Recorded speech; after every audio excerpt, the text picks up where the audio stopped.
Mana hozir yoz oylari kirib keldi. Yozning 10 kunligi boshlandi, xudo xolasa. Yoz oylarida konditsionerni yengida ishlatish yo'llarini hozir men sizlarga ko'rsataman. Bu ishni har oyda tozalab turib, qarab turish kerak shu narsalarga.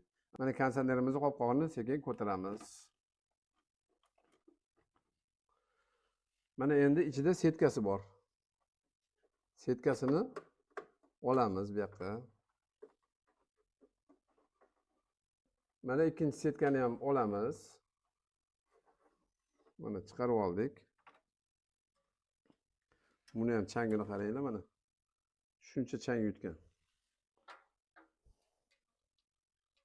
Mana changi qop-qora bo'lib turibdi. Bu albatta havo aylanishini kamaytiradi. Setkamizni tozalab olamiz suvda. Mana changini to'g'risilamiz. Juda ajradi mana. Yuvilgan joy bilan yuvilmagan joyi qarang. Buni yaxshilab yuvib olamiz.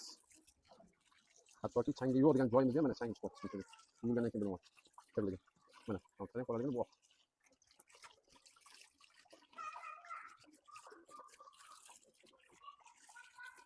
Mana bularni yuvib quritdik. Endi hozir joyiga taqamiz. Konditsionerimiz endi yana ham yaxshi ishlaydi. Boygi bilan hozirgini farqi ancha bo'lsa kerak. Boya qop-qora edi-yu.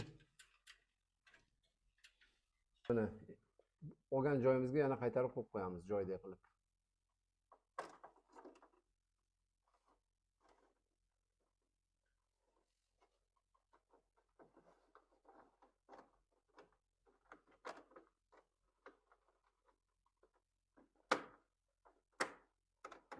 Mana ikkala setkani ham joyiga qo'ydik.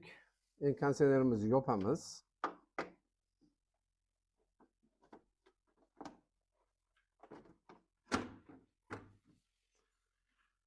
Mana endi yengida ishlaydi konditsionerimiz.